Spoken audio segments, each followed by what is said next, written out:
Hey.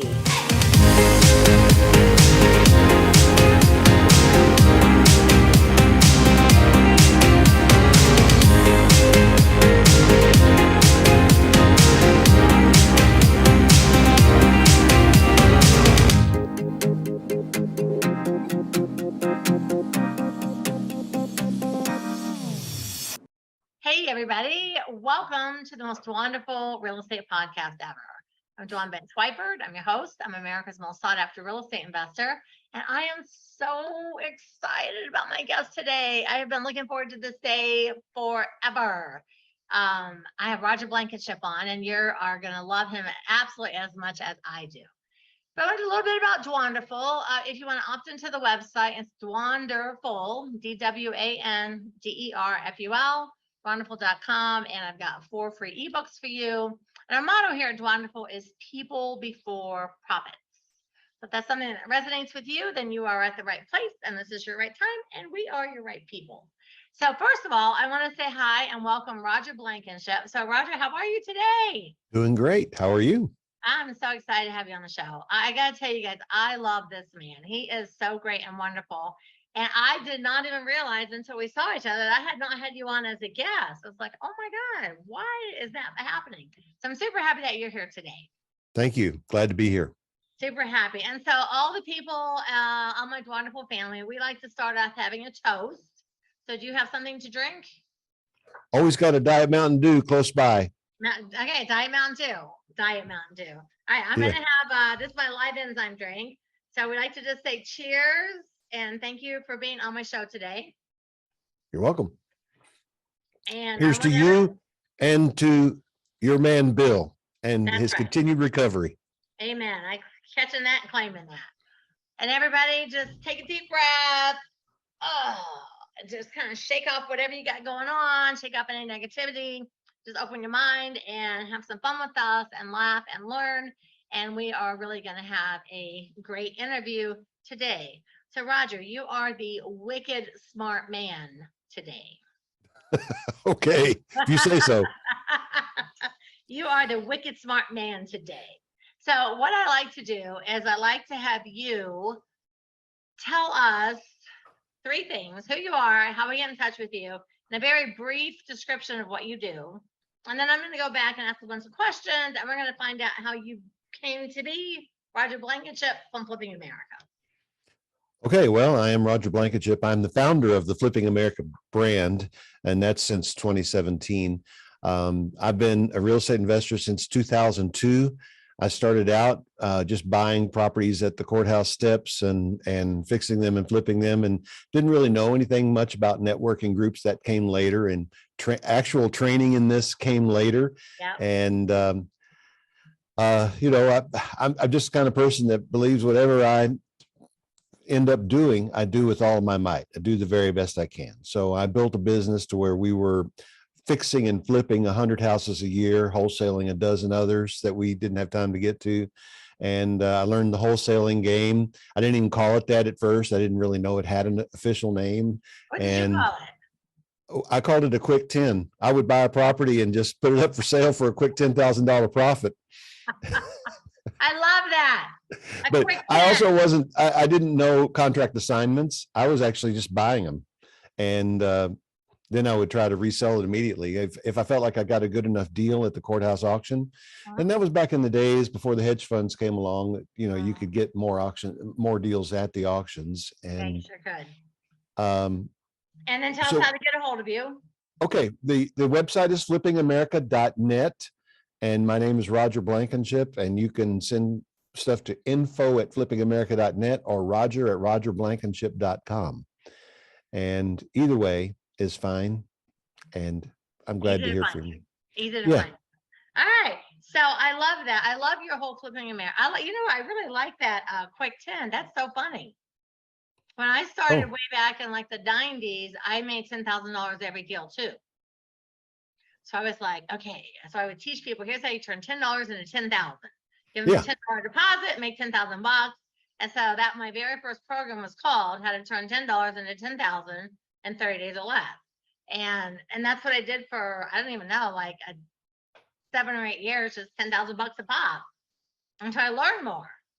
And I was like, oh, I can make more money than just 10,000 bucks a pop. But when you're wholesaling a ton of houses like that, 10,000 bucks a pop adds up pretty quick.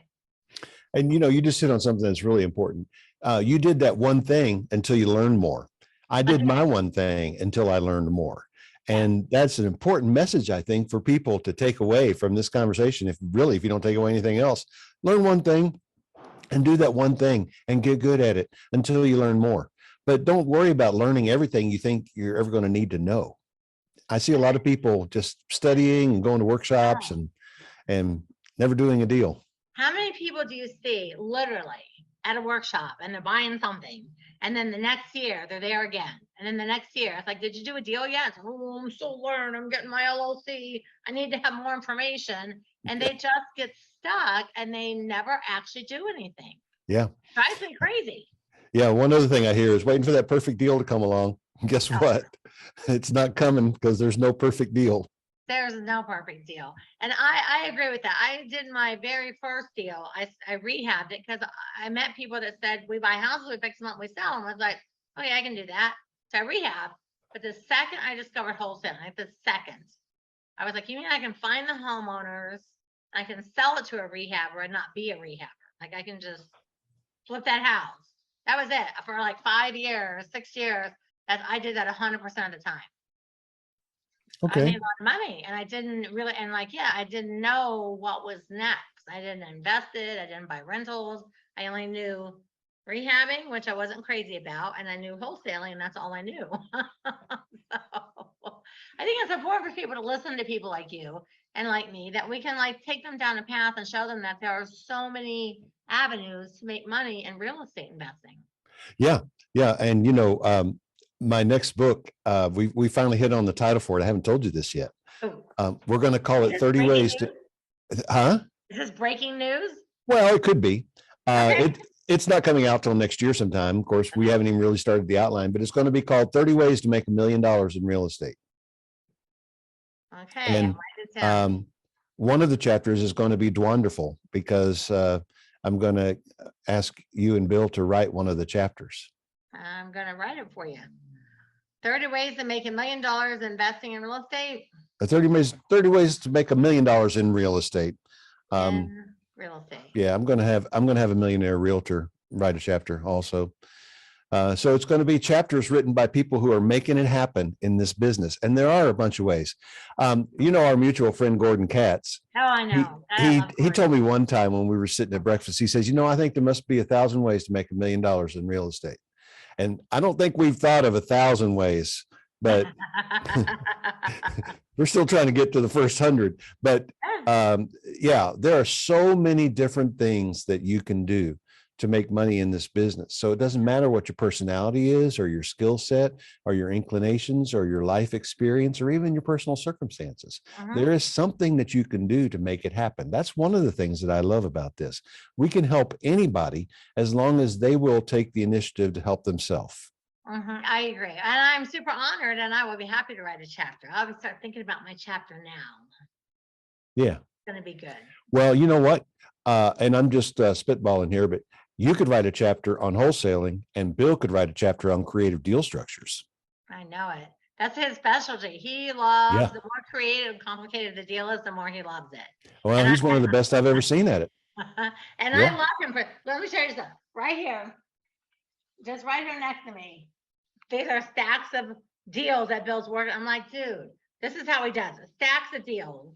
And I look at some of these deals, I'm like, the paperwork, it's so intensive, but he loves it. Like he literally lives for these deals like that, which is great because I'm the other way. I'm like, hey, let me just wholesale this deal, make 30 grand and move on to the next thing. You do that, I'll do that. And it works out perfect because there's a lot of money in creative deals and people don't know how to do them. And people don't know how to structure the paperwork, or they think it's too paperwork intensive, so they don't do it. Well, you've met me in person. I'm a big guy, and my investing is sort of like the way I go through life, by brute force. I never bully anybody, but the first time I sat in a meeting and listened to a guy talk about a creative deal structure, I thought, man, there are 14 moving parts to this deal and all these little pieces and connections and things. All I do is show up with cash and buy stuff. I started calling it then investing with brute force. Oh, that's great though. Pay cash, keep it simple. And so for people that, and I never really had any money, I raised money from outside sources. So people that can do that like I did, and like right now we're monitoring several auction sites and several properties on those auction sites, because today is auction day across the country, and a lot of foreclosures. Yeah. So that's going on, but I use sort of a brute force approach because it's what I know, it's what I like, and it's what I can do. And Bill's handling stacks of papers and forms and paperwork and stuff. And that's what he knows. That's what he likes. And that's what he does. And it's all beautiful. And there's plenty of room for all of us. And there are plenty of deals out there, even with the hedge funds. There's plenty of opportunity. Yeah, so many. Sometimes I'm like, why do you do these deals with so much? Oh, but he loves like the deal, the structuring, the creativeness, and they all make us a lot of money. So I'm like, hey, I'm not going to say no, but I see him working on stuff and calculating things, and he's writing contracts, and that man can write a contract from scratch better than any attorney. I mean, that's just where his mind is.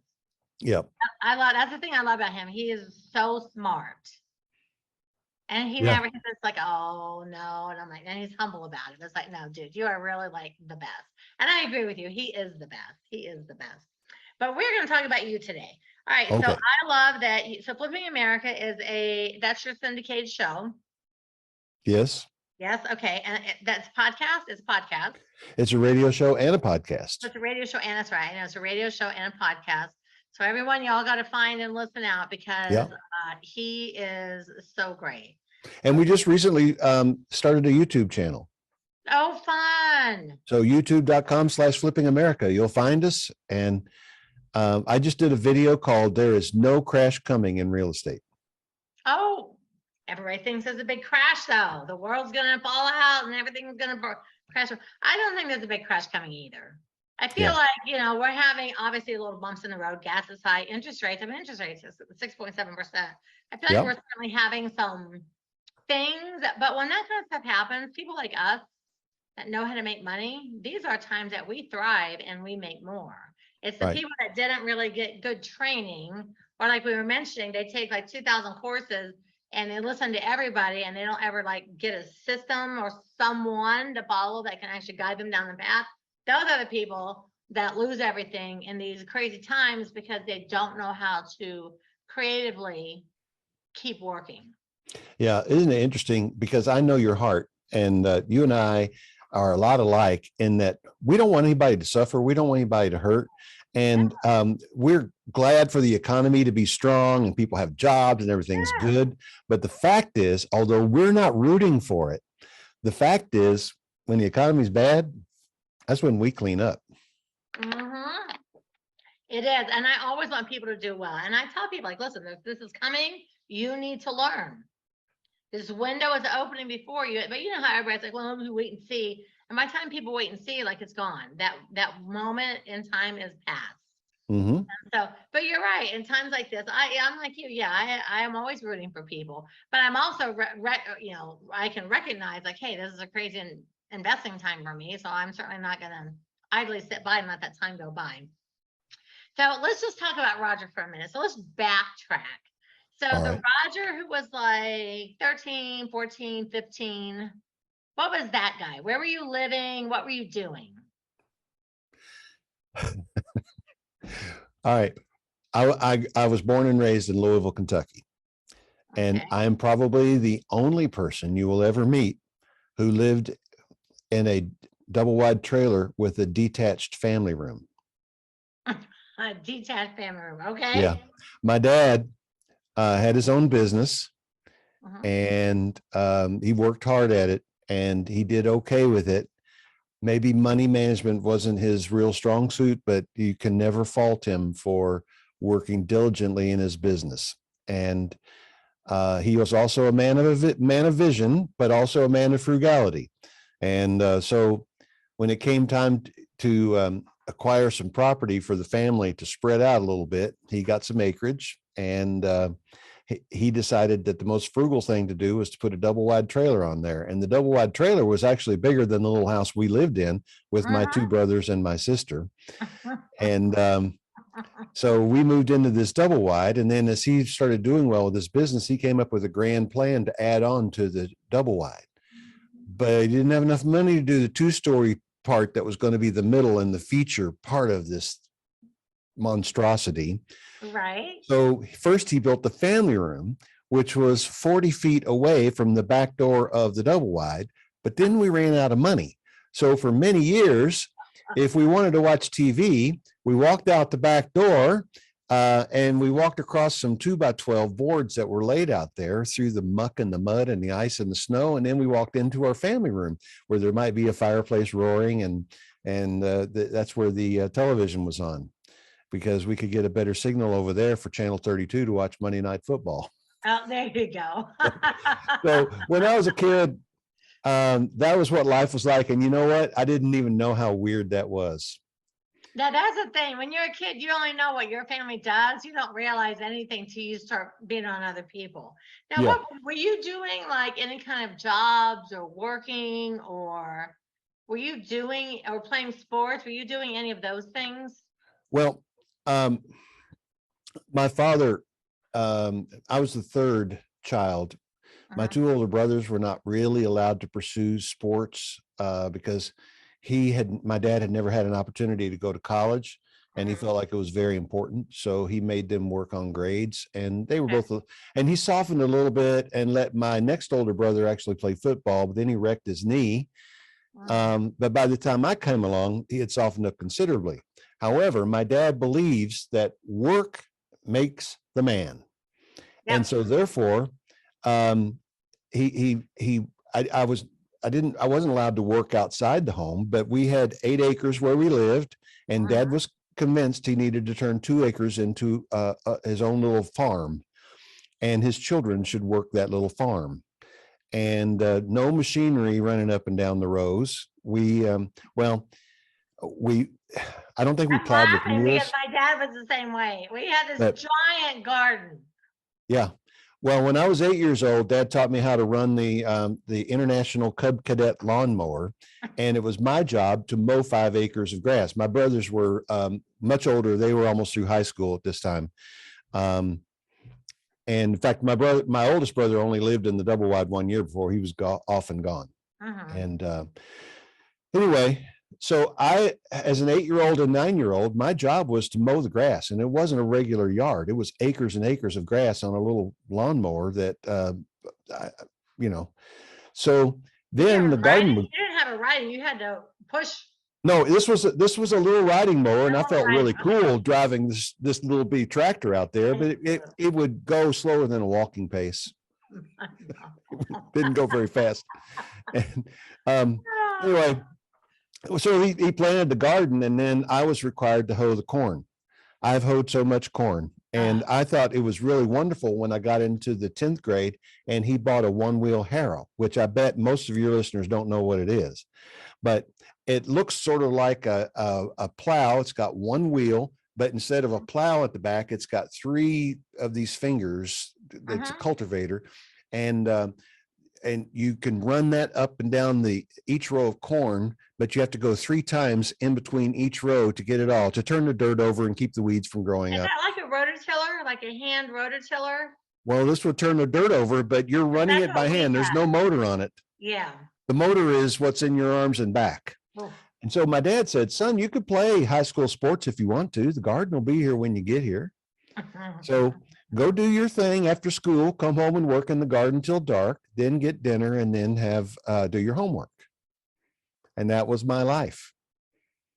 And but it sounds like fun though. I mean, I think when we look back on times like that, we had the same garden. We had a cow, we had a pig, we had chicken. I used to chop off the chickens' heads and like clean the chickens. And at the time, I didn't know any better. Then I got that age where I was disgusted. Oh my God. And then now I look back, I'm like, it was kind of fun. It was simple. It didn't seem fun to me because we had to work on the garden on Saturdays too. We didn't really ever have any time off or time to ourselves. That's too bad. But that's good. That gave you all that good Give you that good hard work ethic that your dad wanted you to have. Well, Dad, every time I wanted to get into a weight program at school to lift weights and be a better football player, Dad just said, work harder in the garden, son. And so when after a while, I quit asking him because he would just give me more to do. Yes. And yeah, so that part didn't seem all that great, but I don't think I have any lingering resentment about that. Because first of all, he was just raising his children the best he knew how. That's And he could be harsh and he could be pretty rough when it came time to get punished, but he was also consistent. He lived, he lived by what he preached and he did what he said. And so it was a good example. My dad was that. He was in Tennessee. When we get in trouble, I hear that snap of that belt. It's like, okay. Or we had to go pick off the, my grandma's used to make us go get the switch off the tree. Yeah. We'd be out there bawling like, ooh, and I'm like, listen, you don't need to hit us with it. The fact of going and spending an hour outside picking the switch should fully be the punishment. So I was interested in girls and thought I wanted to be a great basketball player because I was in Kentucky, and everything was basketball. Yeah, it But is. the truth is, and you've met me, I'm more shaped for football. And I was a decent basketball player and pretty good football player.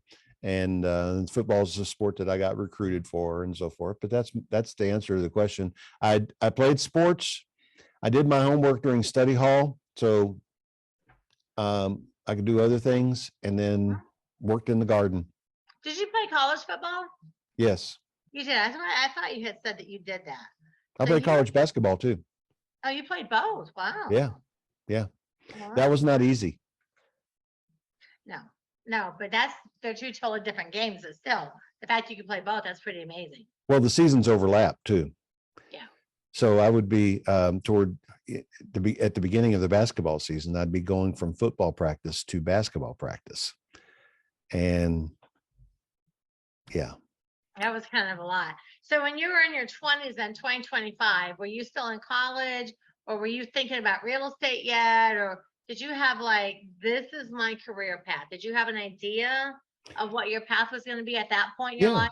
Yeah. Well, I felt called to go into the ministry. And so I went to a Bible college and I studied theology, and I minored in speech and music, and, played the piano, sang in different groups, and thought maybe I would be a music leader at a church, or maybe even a pastor of a church someday. And that was the path that I was heading down, what I wanted to do. And that's actually what I did when I first got out of college. And I didn't know that about you. When I had dinner with you the other night, we were talking about that. And I saw your instruments and I was like, oh, you're a pastor. No wonder I love you so much. Your heart is just so good. Well, yeah, I don't know. I think so, but you might find some people that may have a different opinion. But probably one of the coolest things I ever did was I was privileged to teach for an organization called Walk Through the Bible, based out of Atlanta. And I taught for them for a little over 20 years. It's a weekend seminar teaching the people, places, and names all the way through the Bible, and had a lot of fun with that. And they sent me to Korea to teach on military bases. They sent me to Russia, and I taught Bible stories to Russian school teachers in Siberia. And I had a lot of cool experiences with that. But people ask me, why did you decide to get into real estate? And I tell them sheer desperation and a lack of communicable job skills. After all the years of travel. That transition? So you were in the ministry, you're in the group, you're going around the world teaching. And at what point did you go, like, how old are you? And you're like, you know what? I'm going to go to real estate. Well, I was about 38 years old. And I got home, I don't remember my exact age right there, but I got home from one of my trips, and it was great. When you travel, you don't have to actually really be that good at something, because when you show up from out of town, they just assume you are, right? Yeah. Especially you're like from America. Oh my God, it's from America. He's the best in the world.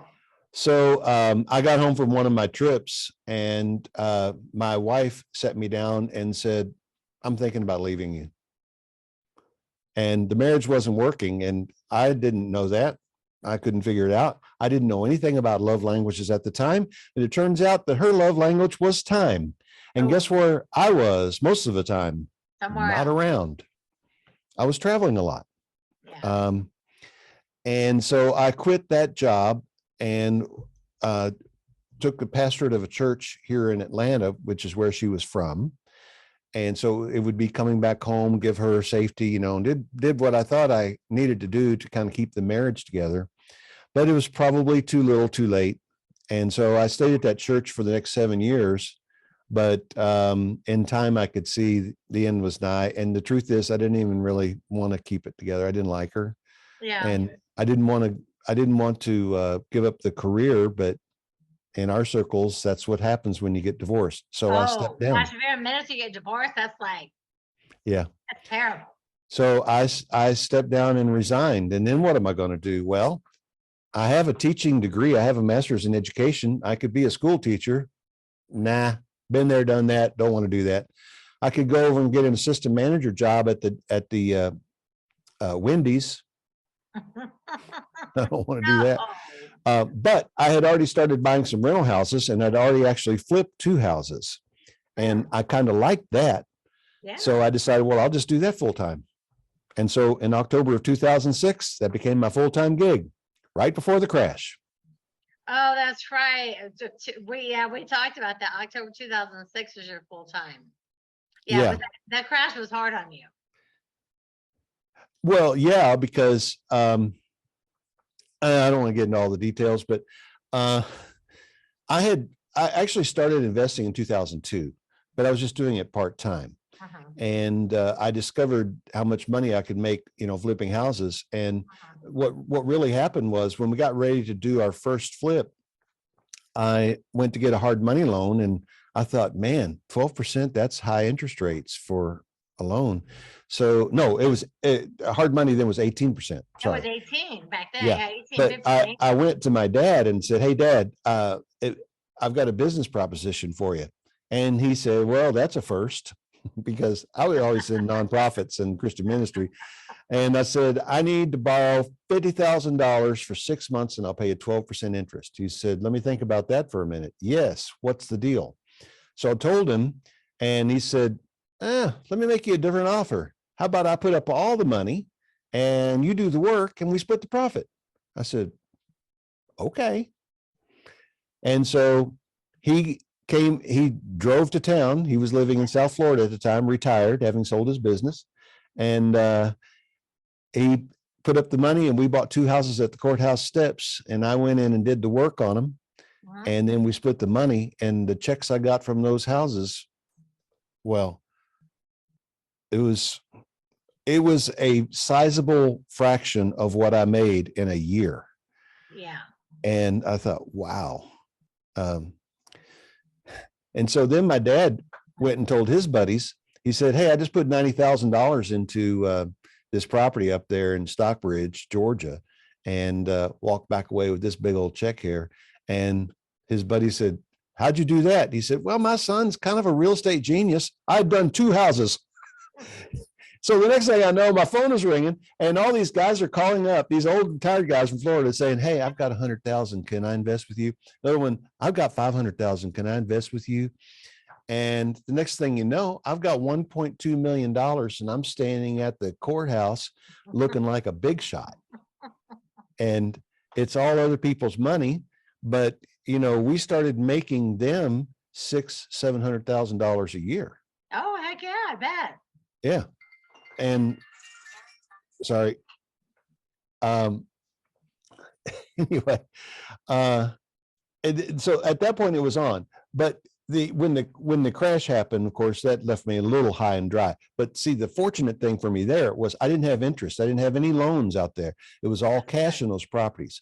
So I met with my investors and we decided, hey, let's dump them and regroup and buy again because prices are getting ready to take a big dive. And we did. And then we figured out how to prosper in that downtime, and then we kicked it for the next 4 years. Oh my God, we did too, because we knew it was coming, and we just bought so much stuff. It was insane. But that's like a really fun story. I always I think that most people that do a lot of podcast interviews, they want to talk about, like, what do you do? What do you do? What do you do? But I feel like it's more interesting to find out how you came to be, because we all have some sort of story. Yeah. And I have not interviewed a single person yet that was just like, here's your silver spoon that was in your mouth.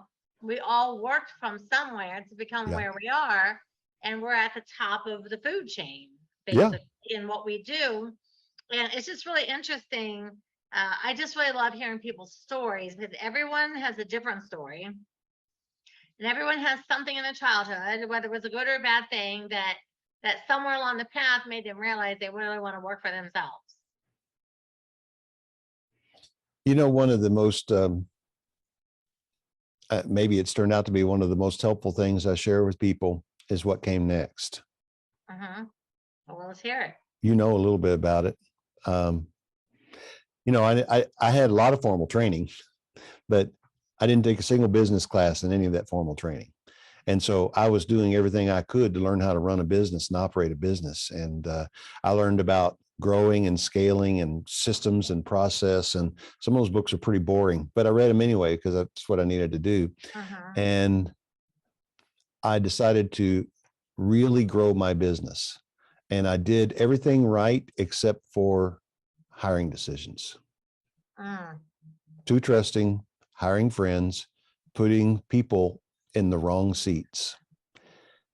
I got a big line of credit, went out and bought a bunch of houses, and ended up creating a huge mess. We had contractor problems all over the place, issues times 100, and we were burning through 100,000 a month in interest payments at this point. This was in 2013.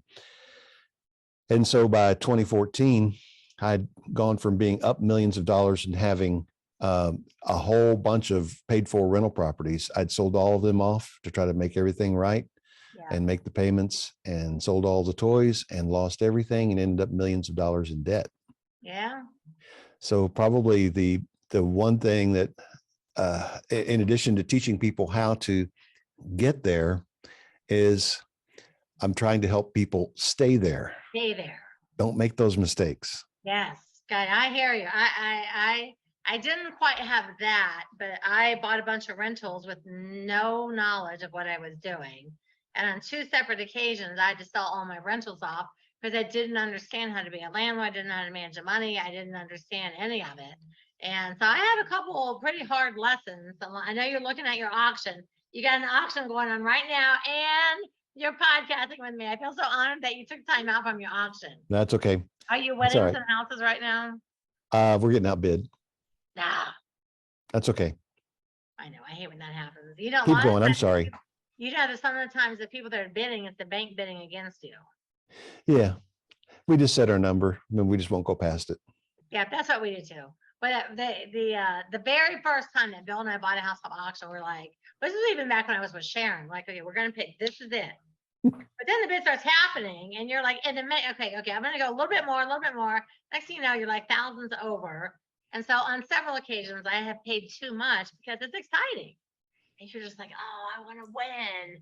But now Bill and I write it on a piece of paper, and this is it, and we've agreed. And if it goes past that, we stop. And there's a little piece of my soul that dies every time. Like, but what if we just went up just a couple thousand more? But then when you do, you end up regretting it because your number has to be your number. It's hard to do. It takes a lot of willpower. Yeah, especially when you're an optimistic person. But I got a funny story about that. When you do this every month for years, you get to know the people. And the same people will come out representing the law firms. And some of the law firms will actually send a lawyer out. Well, this one particular firm sent this old guy. He was right on the edge of retiring. And we had come to really like him and know him over the years. Yeah. And so we're standing there one day, and I think I was winning the bid at 102,000, and everyone else stopped.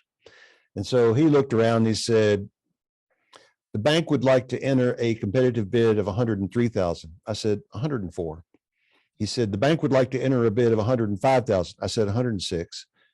The bank would like to enter 107. I said, 106 is it for me. I'm out. And he looked around. He said, do we have any other bids?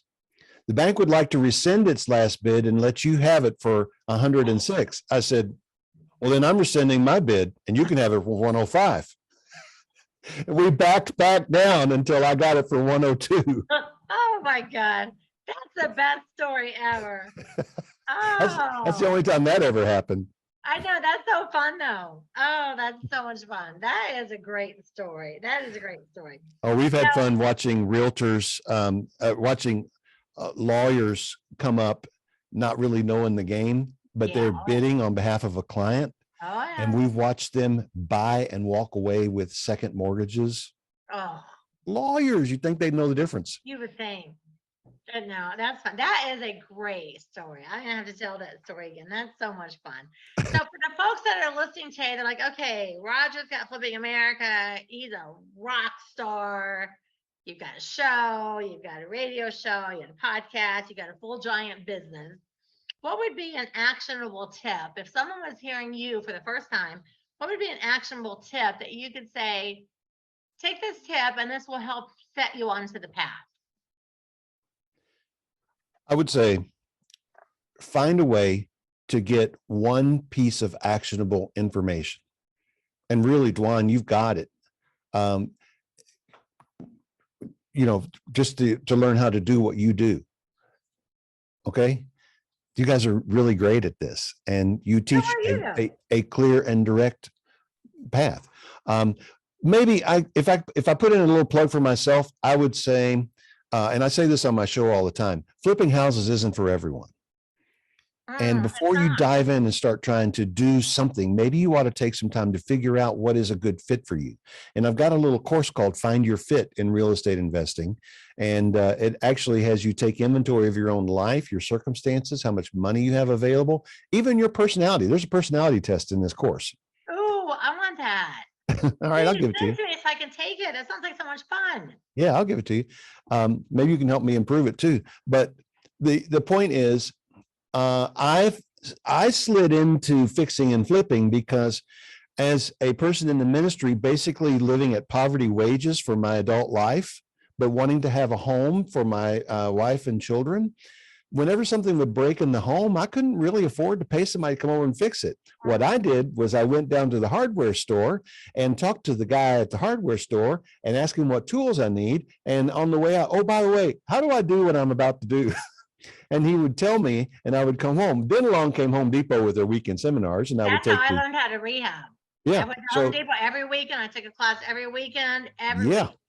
So fast forward 20 years, and now I've accumulated a bunch of tools, and I know how to do things to fix a property, and basic carpentry, trim carpentry, and I've done quite a few little things in my own houses along the way. And so it was a natural fit for me to dive in there and fix the house. That's not a natural fit for everyone. No, it's so not. Begin where you are, acquire one real skill that will allow you to turn it into money, and do that for a while. Just do that thing, whether it's wholesaling or get a house and fix it. One thing. I love that. That is a good tip because I agree with that. I see people that try to do a little bit of everything, and then they don't become good at one thing, and then they get frustrated and they quit real estate investing. Yeah. And it's like, yeah, but that's because you tried to do all of it. Find a thing and go. Yeah, I gotta tell you something just real quick. I didn't know how to rehab either. My first house was a rehab, and I didn't understand it wasn't decorating, it was rehabbing. So I went to Home Depot and I took all the classes, and I rehabbed for like 5 years. So I bought tools. I was like, I understand tools make my life easier. So when I met Bill, the first time he came to my house in Florida, he walks in my garage, and I have those tool things all on the wall with the cabinets, and I've got every tool in America. And I think he looked at my tools. He was like, do you know how to use all these? I'm like, yeah, I know how to fix everything. I said, dude, you fell in love with me because of my tools. And I knew how to use them all. And I had more tools than he did. And he was so impressed. He was like, oh my God, I don't have this and this and this and this. It's like, at this point, I've been a decade in fixing houses up. There's no tools I don't have. And so I'm like, you fell in love with all my mad skills and my tools. Yeah.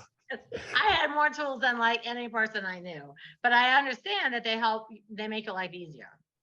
So I understand that. I love your tip. So let me ask you this. What's your favorite band of all time? Chicago. Oh, that's Bill's too. Is it really? It is. He listens to Chicago so often on repeat. There's show. We have a show. Well, we don't have it here, but there's a show we recorded. But they go through the whole thing with Chicago when they were living up there in Colorado at that recording studio. Red Rocks? No, they were living. All of them lived Oh, at I can't think of the name of it. There's a big recording studio that's like way in the mountains somewhere in Colorado. I don't know. Anyway, they all live there and there's a whole show about how they did some of their songs, some of their albums, like just like the behind the scenes stuff. And he listens to Chicago all of the time. Get in the car, Chicago's on. At night, Chicago's on. His phone, Chicago, 24/7. interesting. Loves them. So I'm just like, all right, it's okay. Not my favorite, but you love it. My second favorite group is probably the Doobie Brothers.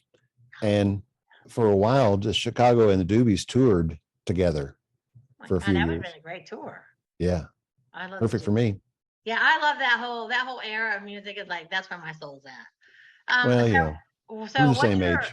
yeah. No, I love all that. I love Aerosmith and Queen and Styx and I loved all of it. I loved Journey. I loved Chicago. I got all those bands of that time period. I still love that music. Yeah. I hear it and it's like, oh, my heart. What's your favorite food? Tell me your favorite food. Besides everything your wife cooks, because she's a great cook. Wow.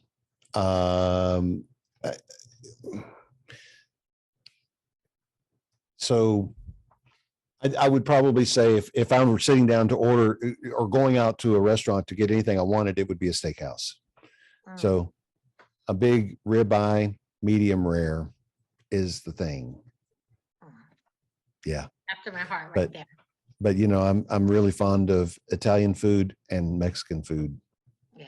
I love it all too. I really like all food. And I gotta tell you, Yeah. For folks listening, I was lucky enough to be able to be invited to Roger's house for dinner recently.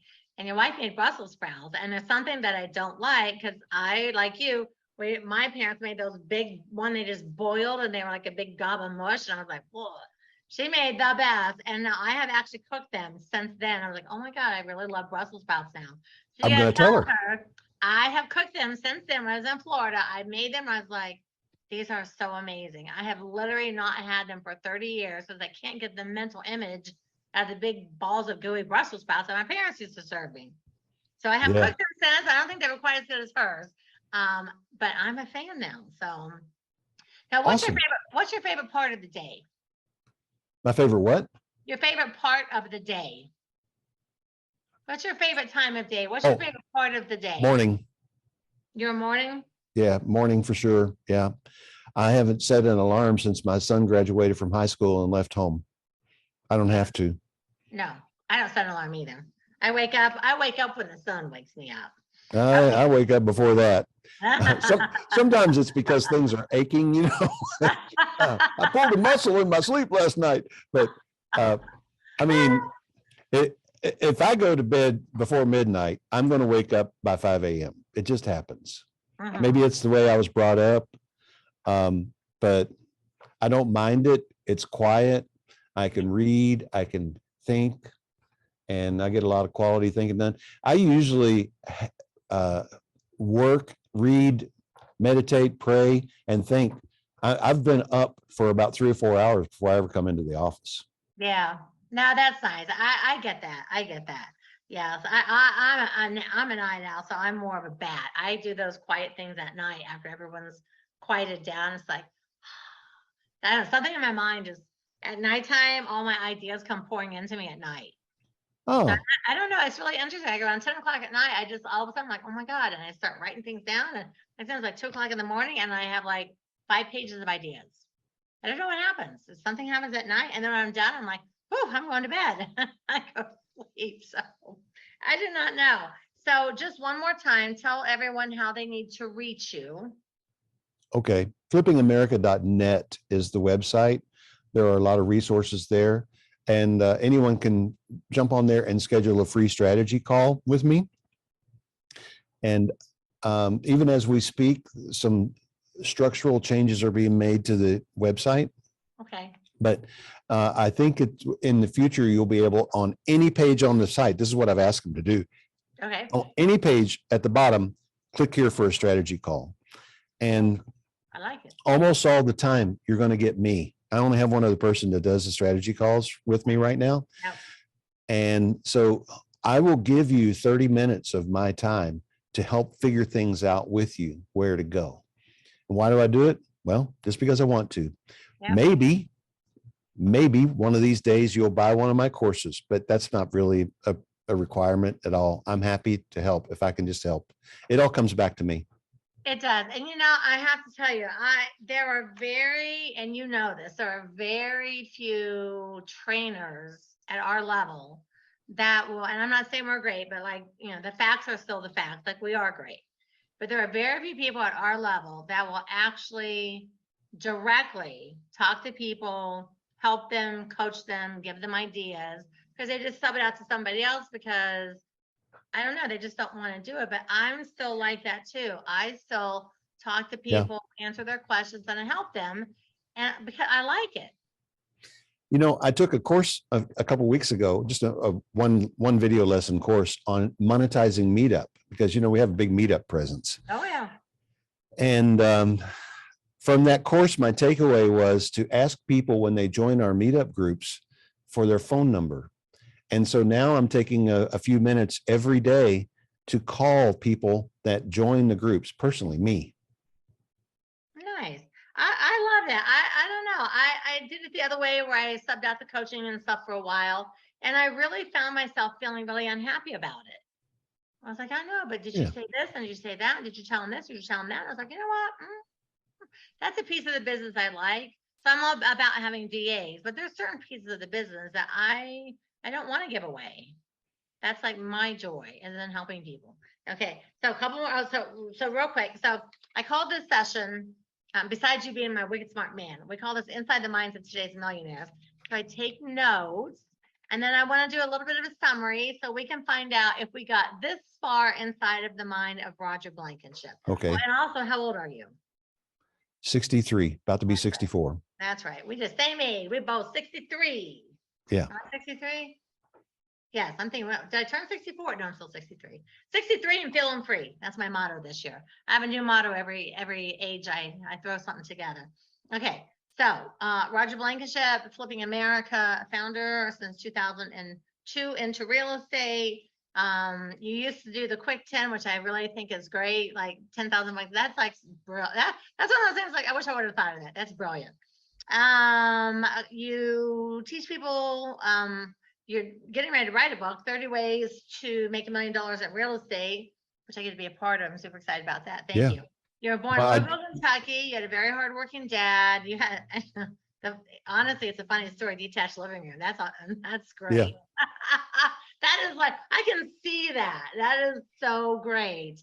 And you ended up going into, so you had 8 acres, you worked hard on the farm, your parents kept you working and busy, did a little bit of sports, you went into college, you played football and basketball, and you were led to ministry, and then you were teaching in Korea and Russia and all around the world, and the wife wasn't too happy about that, so that was that.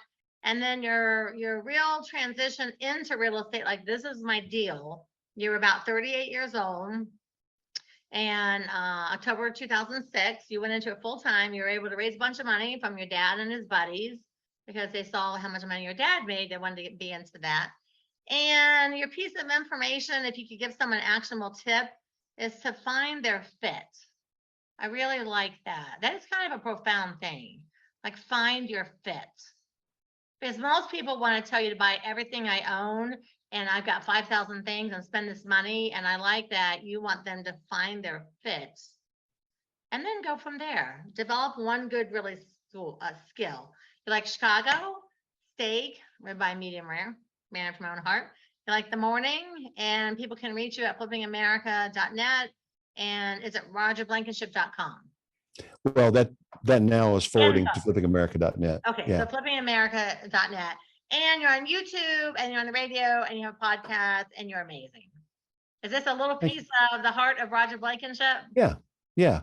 You know what? I probably should have mentioned the book that just came out. Yes. Yeah, you have a brand new book. Yeah. Yeah. Well, it's called Flipping Houses in 10 Days. Yes. And it's on Amazon now. And 4 days after it came out, it was certified as an international #1 bestseller. Yay. Yeah. Ooh, a talking international bestseller. I don't know. I saw Yeah. the privilege. Yeah. Oh, that's awesome. Yeah, I saw that. Flipping, and show me the cover again. Put it up there again. Flipping Houses in 10 Days. Flipping Houses in 10 Days. Everyone, you need to go buy this book.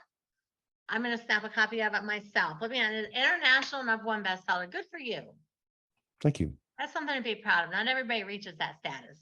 I have yet to reach that status. So now you're my new hero. All right.